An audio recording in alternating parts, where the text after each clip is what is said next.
Welcome to the Winning Cultures podcast. I'm Jason Piasecki. Culture is one of the most powerful tools organizations have to attract and retain great people. And the ones that know that tend to win. Today I'm joined by Amy Corder. She's a certified EOS implementer and executive coach. Prior to that, she spent 2 decades at Velasas, and she also was the national commander and CEO of the Civil Air Patrol, where she led 61,000 volunteers. Amy, thanks for joining us today. Glad to be here, Jason. Thanks for the invitation. All right, we're going to talk about 4 things. We're going to go over your journey from a family business to 2-star general. Then we'll get into leading 61,000 volunteers and what that taught you about culture. After that, we'll get into how leadership and culture shows up and where leaders go wrong. And then we'll wrap up with what it takes to build a winning culture. So let's start with your story. You grew up in a family business and went on to Kalamazoo College, where you studied to be a teacher. What did that experience do to shape you on your career journey? Yeah, I was a first generation to college. So, initially I was thinking my dad had been in the Army and my brother had been in the Air Force. I was kind of headed down a path. The Air Force Academy was just starting to accept women a few years before then. And so I thought maybe I have a shot at that, and was headed in that direction when then my mother kind of fell ill, got more ill during my later high school years, and I thought I better stick around at home. Interestingly, though, even pursuing that path gave me connections that then later brought me to what the Civil Air Patrol and the work I did there. So everything is a good step, even if you're taking a sideways step, right? But that ability for me to then think, I want to go and get a college education. I'm going to figure it out. I want to do something a little different than others had done in my family, gave me that opportunity to say, okay, I'm going to head into a larger organization. Well, the recognition is that, I grew up in this family business. My dad had this great passion. He loved what he did. He really, enjoyed taking care of his clients and thought about them 7 days a week, as witnessed by him stopping on the way to church to take photos of things that we'd all look at each other and say, I guess Dad worked on that. It was great to learn all of that. And I always thought that, larger organization would have different opportunities or feel different. Interestingly, though, what I learned way back then in terms of entrepreneurial and talents and just, the risks that my dad had to take to be successful, all of that kind of plays back into work that I did later in my career as well. But getting to Kalamazoo College was no small feat. It's a great institution, not easily acquired. And I felt really, terrific to get a chance to be there, and, jumped into a number of sports and things during my time at college. Yeah, you played basketball and field hockey. What did that teach you about being part of and eventually leading teams? Yeah, teams are everything. When I think back, it's kind of how I've led my whole life. I would gather people around and say, let's do this or let's do that, and kind of finding ways to do more through having more hands and more brains and more people helping. So, my first field hockey game I ever saw was the first one I played in. So field hockey wasn't a sport I knew. I didn't go to school with anybody that I knew. I was the first kid ever from my high school to go to Kalamazoo College. So I knew I was going to know no one. And so, athletics gave me a way to jump in and be part of a team. And while I'd never played field hockey, I thought, well, I'll figure it out. I had been a soccer player and I can run and I know the positions. All of a sudden I had this stick in my hand and had to figure that whole thing out. But but that ability to work in teams, and then also the special teams. We tend to think of, there's a team that's out there doing that. And maybe, in American football, we know there's offense and defense, and we know there's some special teams, but they're really there in everything we do. In business, we have special teams. There's an executive team, and there's a special team. There's a sales team. And so that ability to know how to work within the greater organization, as well as, play your position and be prepared and work hard, on your special team is important as well. Yeah. After K College, you went on to a 2-decade career at Velasas, where you led worldwide IT. Talk about that experience and what you learned about culture working in a large organization. Yeah, I had loved and was very much attracted to Velasquez because of the culture. I had just a short stint, a year or so prior to that, in a very large organization, 220,000 employees globally. So it was significant. And I found Velasquez through that. It was, people would say, "What's Velasquez?" No, it's not the pickle company. It was this great marketing services company. And I found it by being a consultant to them. And the more that I was there as an outsider, really seeing this culture, seeing how the what's written in the in the core values in the elevator actually was embodied in the people, and and that they stayed and helped one another, and they did all the things that they said they were going to do. And so that ability for us to have that strong culture being seen attracted me. So I had left this organization, this large organization that was in the first ever book that was the 100 best companies to work for, and it was kind of a hard, stretch to think, oh my gosh, I'm leaving this place that a lot of folks are saying it's pretty amazing, but when I did, lo and behold, the second book. Velasquez was in it. And so I definitely chose well twice prior to the books being published, but found that culture, a strong culture can exist even in a small organization, even in an entrepreneurial organization. The strength of it isn't about massive numbers. It's about the passion for the culture and in keeping it the way that we expect, and using the values to really guide ourselves. Yeah, funny how that worked out. Tell us about the Civil Air Patrol. What is it and how did you get involved? Yeah. So again, back to that Air Force recruiter who said, "Okay, if you're not gonna, join the Air Force, I get it. I understand you're gonna stay closer to home. Then please look at the Civil Air Patrol. It's a place where." We do 90% of all the search and rescue in the United States and Puerto Rico. It's an opportunity to serve, and it's an opportunity to be around airplanes and do good service for the country. So the Civil Air Patrol exists as the official auxiliary of the United States Air Force.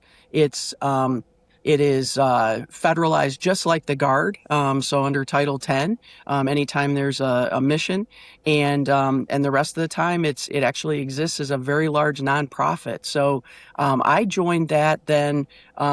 Instead of going into the Air Force, I joined that while I was still in high school and performed search and rescue and disaster relief missions and things like that, even as a young person. So you led 61,000 volunteers. Nobody was getting a paycheck. How do you bring a culture to a group where it's volunteer led and no one's getting paid? Yeah, and so and to be clear, there are some paid, but it's 61,000 volunteers. There's also Air Force active duty who are pilots and perform liaison oversight and advise, and then there is a staff at Maxwell Air Force Base in Alabama as well. But in terms of the bulk of the people, though, absolutely, we need them to be everywhere and to be ready to perform missions. And I would tell you that sometimes people tend to think, well, volunteers, I always would point out, it was, the Titanic was built by professionals. I think Noah was, claimed, architecting the Ark. So, volunteers, professionals, for me, it's all about, we have a mission. So it doesn't matter if we're paid or not paid. We have things that we're bound together to do, whether that's perform search and rescue or disaster relief or cadet programs or aerospace education, that, we have a passion, a calling that should bring us together, and values that should help guide our way. And so, for me, I can say I remember having said this from a stage at one point. In I'm sure a stump the general conversation. I would have town hall meetings, and I would just call them stump the general.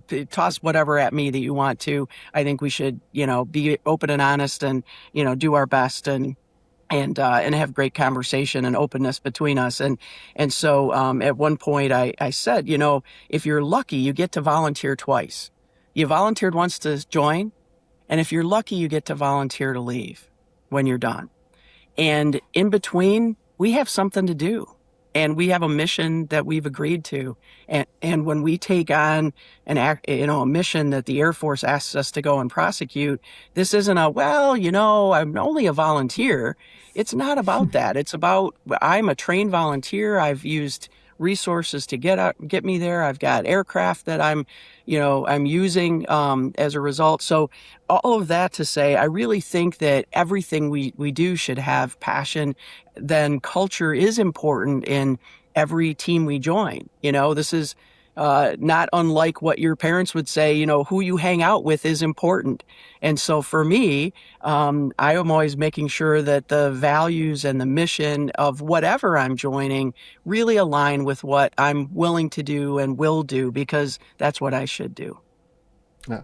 Give me a moment from those years where the culture was tested, like in the real world with real stakes, and how you and your team responded. Yeah, so I can a number of different things go through my mind.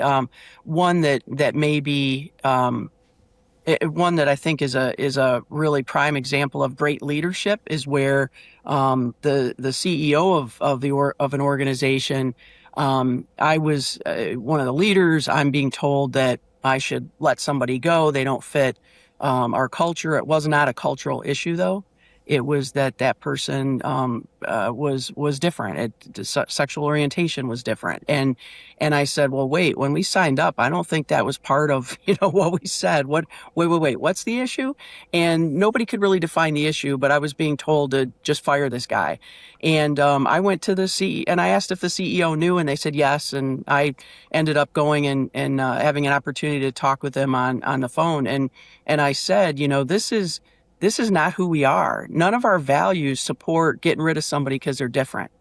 In fact, we need diversity of all kinds of thought, and we were growing culturally, so we were growing into other countries. We need people who have differences, and so I was able to have him say, what, Amy's right.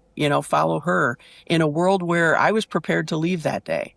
I was prepared to tender my resignation because I didn't feel that someone should be let go when they were a terrific employee and embodied our core values and unbelievably supported our mission. And so I loved that leader really stood up and led that day and didn't go with the peers and head down the other path of, they're different. We don't need that. Instead, he's like, no, Amy's right. Let's move forward. So that's, an example of where kind of at high stakes, resignations and terminations, it plays out, but it should play out all the time.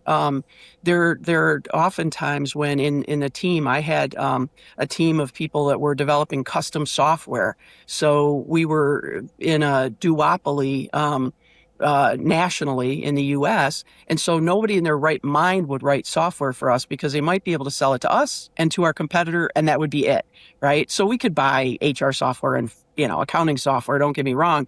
But when it came to our operational software and other really specific to our industry software, we had to really, dig in and develop from the ground up. And so I had a team of people who were performing, 99% on time, on budget software development in the 1990s when the average was less than 80%. In fact, you could even say the averages were often in the 60% on time, on budget. And so what was that about? That wasn't because Amy, had a whip and kept everybody there extra hours. I never, ever asked anybody for a minute of overtime, yet they would do it. They would say, no, we're going to get this done. Here's what we're going to do.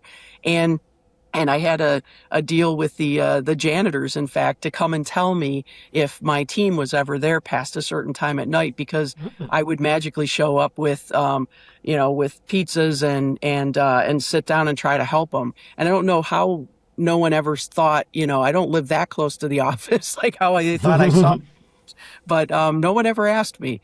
It was always interesting. Those are great examples with the Civil Air Patrol, just going back and really sticking and being consistent with your values and maybe where they diverge from personal values, but putting the organization's values ahead of them. And then also, your second example is servant leadership and not being afraid to roll up your sleeves and show your team that you're in it with them together. So thank you for sharing those stories. Yeah. Let's move into EOS. So what is EOS and what does an implementer do? Yeah, so EOS is the entrepreneurial operating system. It's a business operating system, right? That helps an organization structure. It helps it ensure that got all the key components and need and supports the business. Any organization, it could be a business, it could be a nonprofit as well. But really thinking about from sharing a vision, that you've got a vision across the organization, that you've got the right people that exude your core values and they know the skills you need them to have, or they have the capacity of those skills. That you're using data to make decisions, because if we're not using data, we're using opinions, and it's rarely, my opinion that gets used, it's somebody else's. So let's go with data. It's objective, and really creating that like transparent organization. Being able to solve issues together is just pivotal, and it's a key part of EOS. That at first we were like, yeah, we all know how to solve issues, but actually I think we know how to discuss really well. And what we need to do Mm-hmm. is dig in and find, some, we call it IDS, identify the roots, then discuss and solve. But it's root cause analysis, making sure that you're digging back to the point where you're actually solving the problem, not one of the symptoms along the way. And then sometimes that's by putting process in place. Maybe there's not enough. Maybe it hasn't been trained. Maybe it's not being measured. Maybe it's not being updated. So having strong process, not overly processed. It's important to make sure we systemize the day to day so that we can really exceptionalize, humanize the exceptional things that people need to do. So all of that then brings us to traction, that ability for an organization to have that discipline to get the job done. And all of that together has to be strong. So in EOS, people come to us with all kinds of different needs, frustrations of not being able to get things done or missing deadlines, maybe they're struggling with, some personnel and there are always people issues, right? But what we do is start at the very, very top. It is about core values. It is about setting the culture and deciding what it is. Because the reality is there's a culture everywhere. The question is whether it's intentional or not, and whether it's actually being nurtured, or whether it's being stymied.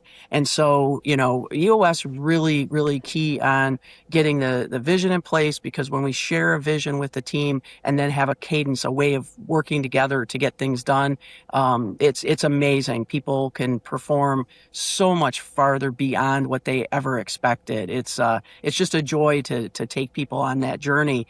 And the journey that I take with them as an implementer, I teach, facilitate, and coach. And so, as you said, years ago, I got a teaching degree from Kalamazoo College. I also had psychology, education, and math. So I used them all. I remember my advisor saying, "Why are you getting such a weird mix of things? What are you going to do?" And I'd always say, "I don't know, but I'm going to love it." And I was right, because in the data we're using math. We're in the ability to dig in and solve issues. We're using all kinds of skills, and so.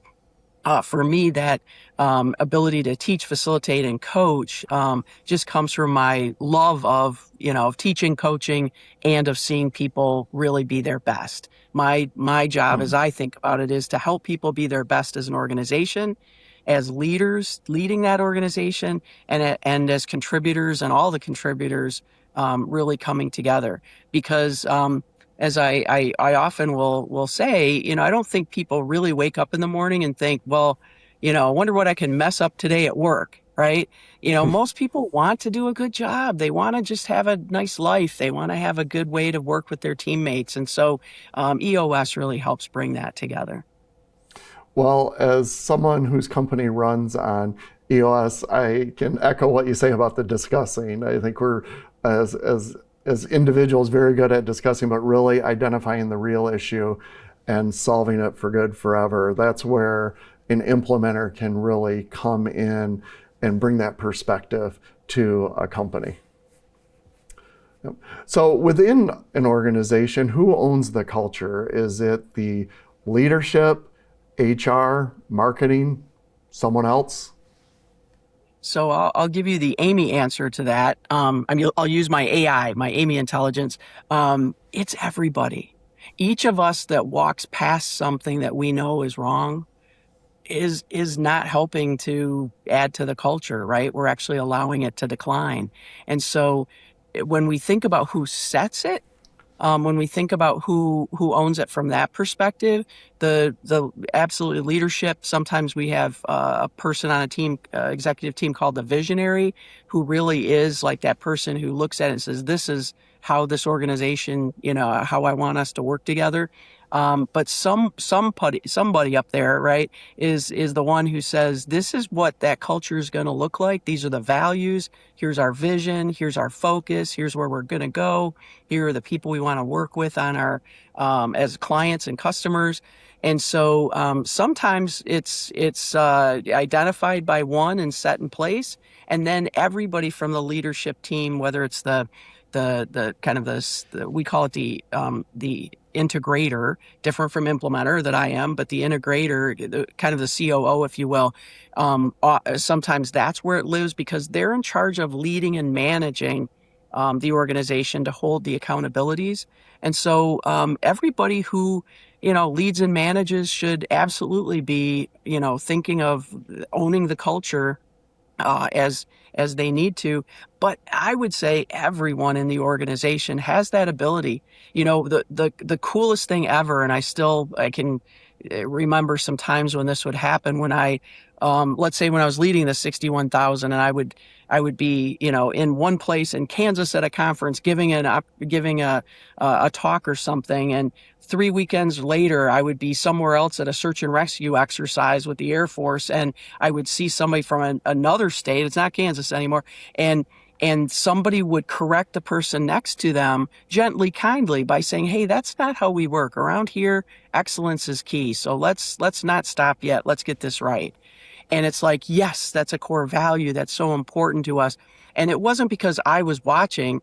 I loved that when they thought I wasn't watching, I would see those kinds of things happen. And that's what I mean by each person. Because if that other person would have said, good enough, that wasn't, yeah, okay, whatever they think, you pretty quickly, the whole organization kind of numbs itself down to a place where the values don't matter enough. And if they don't matter enough, do our customers matter enough?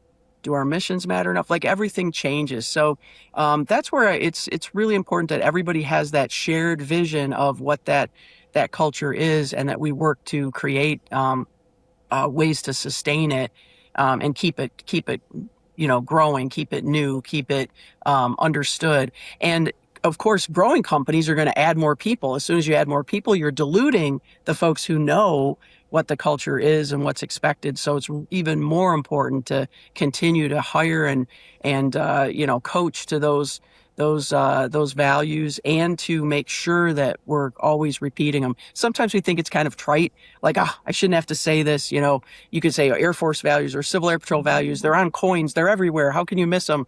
But at the same time, we need to talk about them, because we need to talk about pointing them out when we see them. Like, wow, that was great excellence. I love your integrity. The way that you just handled that was perfect. Da, da, da, da, da. Be really specific about what it is, but be able to use those words. If you can't use those words, nobody else is going to. So it's important for us as leaders to use them.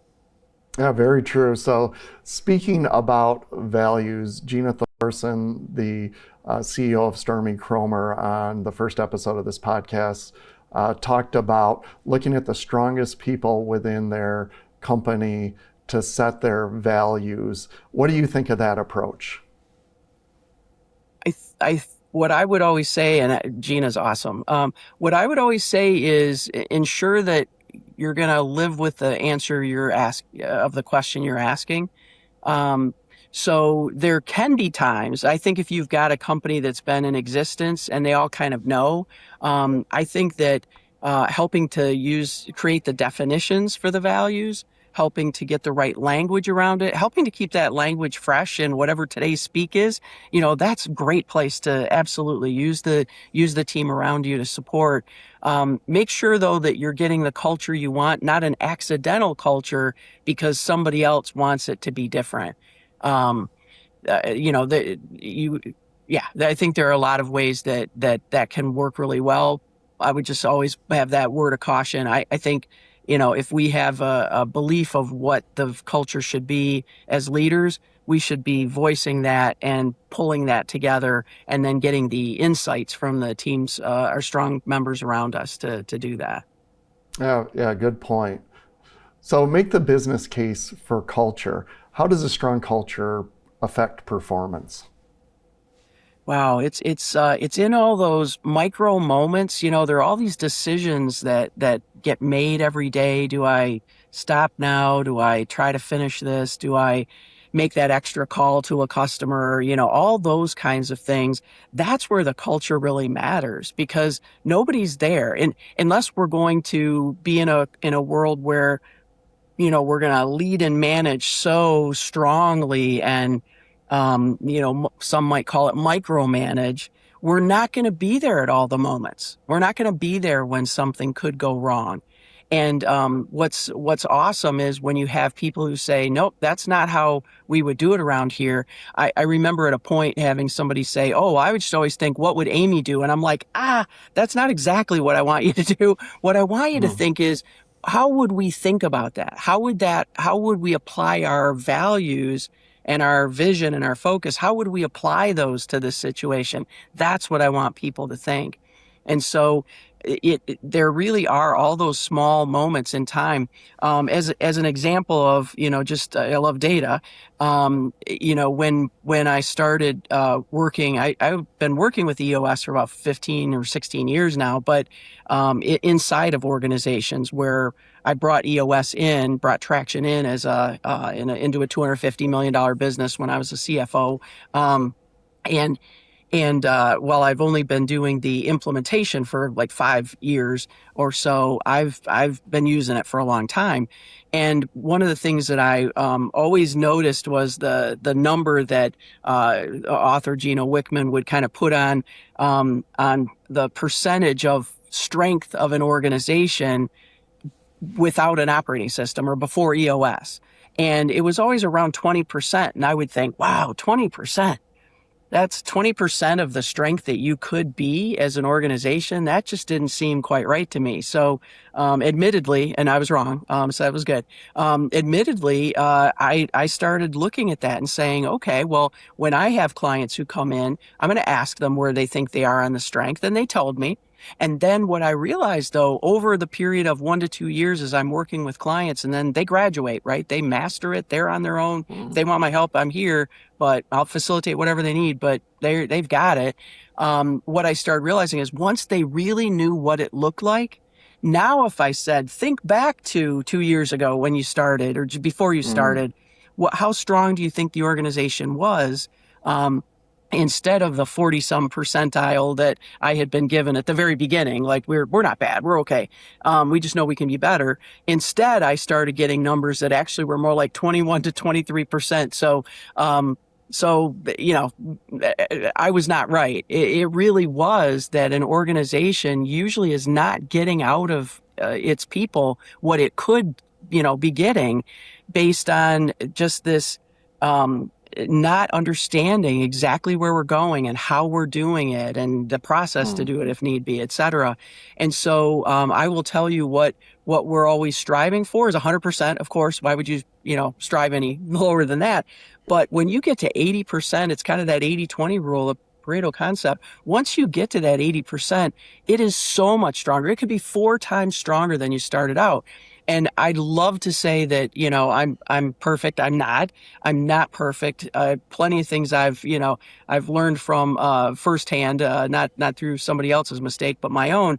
But what I do know is that from leading projects for decades ago, to 99%, from having green scorecards, working as consultant in industries and those types of things, that there are things that you can do that absolutely put yourself into a place where you can get as close to perfection as possible without wasting any effort in doing it.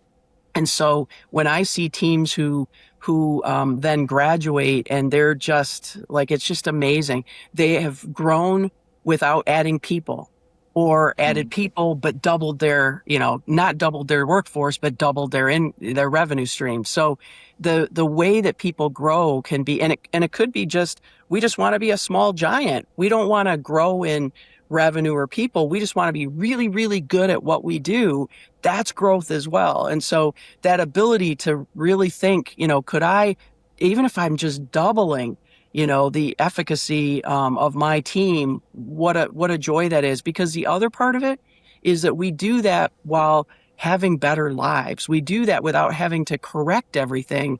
We're having the team know where to go. We're having the team know what's expected, how they should care for our customers. So it's an amazing journey. And so one that, EOS, I think, is a great way to get people there. And before it was around, I was still leading and managing. We have to do both. And so, finding the best path to that's important. Yeah. Let's share some advice you have for building a winning culture. For a leader who knows their culture isn't where they want it to be, what's the first move?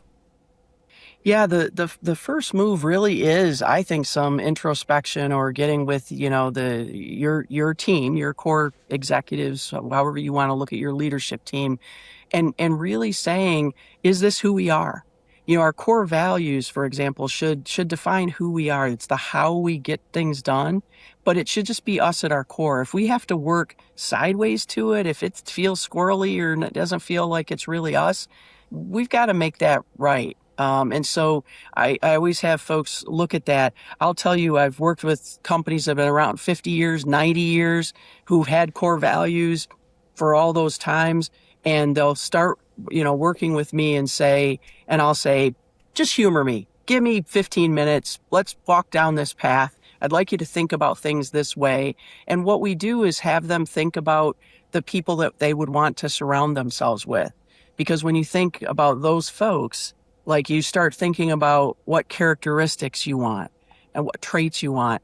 And so I have not had any client who didn't change something. If somebody's watching this and I've forgotten, remind me. There are always some adjustments that get made to the values, which is that underpinning of the culture. And from there are all kinds of programs and other things you can do, to really bolster it. But to actually make the definition of it is the first step. Okay. If you had one story that summed up what a winning culture looked like, what would it be? Wow. I don't know if I have one, Jason. That's a tough question. Um, because I think of I smile on my face, I'm sure, because I think of all the teams I've had the, absolute distinct honor to work with, whether it's because they're a customer of mine or because I led them myself, in previous lives, that type of thing. There are just so many great examples of where culture wins, where culture comes through and helps somebody really figure out who they are and what they want to be, and either be part of the team or not. And I do have an example that I've come to. One thing that I would want to say, though, too, is that it's okay if people don't fit our culture. They're going to fit somebody else's. And it's okay. It doesn't make them bad people. So if we have folks that it's just not in their DNA to kind of work the way we're expecting, it's all right. I mean, I've had the arduous duty of kind of helping people see that. And one of the most amazing things was, after I was 20 years at Velasas, after I left, I got 2 cards in the mail at my house, some months later. And it was from 2 people who had left the organization. They weren't good fits. I had helped them. I had sat down with them. We had talked through it. And they each ended up at a different organization. I was able to say, hey, these are the technologies. You're great. You're skilled, but you don't fit the way we work together. Here it's a team sport. You really like to be an individualist. There are places you will fit. It's not here. It's okay. And each of them wrote cards to me that were very similar. It was like actually pretty freaky. I had thought they had maybe were still in touch. It turns out they weren't. They each saw that I had left and flashed in Cranes Direct Business or something, that I was going off to do something new. And they sent a card that said, thank you. Thank you for helping me see that I could do my job well in a place that fit me better. And it helped me see the strength of what you were doing. And so all of that said, I have one example of an owner that kind of ETA, we call entrepreneur through acquisition. So someone who joined, bought a company and then said, okay, I've got this thing and it's not, what I grew up in, and I'm trying to figure this out. And I want this organization to be really strong. And so they engaged with me on an EOS journey. And as we were implementing, it's been just a great joy to see how they had a culture that had been in place. It had been a family business. The culture had been in place for quite some time. Some of the original family members were still there. We're kind of retiring out, but still in place. And the tenacity, not the persistence, not in an aggressive way at all, but absolutely in a way of just saying nope, just like you would say to a 3-year-old, nope, stove's hot, over here, don't touch it, right? Just staying right on top of that and saying, no, that's not the culture we're going to have anymore. Here it's going to be about working as a team. And so watching that organization, that owner, leader, and his leadership team just dig in from a place that they didn't know, and they had to, keep turning over stones to figure out what new thing was going to come up and bite them that day. And they worked really, really hard to create a culture that now it's amazing, and they're growing, and people are enjoying their work and they're working together. And I'm sure that translates to a lot of other things. It certainly translates to good numbers and scorecards, but it also translates to really a healthier work environment, because we think about vision and making sure we're sharing it. The values is part of it. We think about traction. How do we get things done? Because you can't win if you're not getting things done, right? But then there's also team health. And while you could think about it as a byproduct, every piece of vision, traction, and health makes the other stronger. And when you've got a healthy team, you're going to withstand things that surprise you, right? So now, when we, as best as we can predict, we're still going to have things that surprise us. And when they do, if we're going to come together as a team to solve it, we're going to be a lot stronger. So we're not going to let the little things or even big things divide us. We're really going to, to work together. So that was an example. That definitely makes me smile a lot. That where I just helped someone to create. He did the work. He did the hard work. I just asked the great questions. Very well said. And Amy, thank you. This has been a great conversation. I appreciate you pulling back the curtain on what makes strong teams and winning cultures tick. And thank you for listening to the Winning Cultures podcast.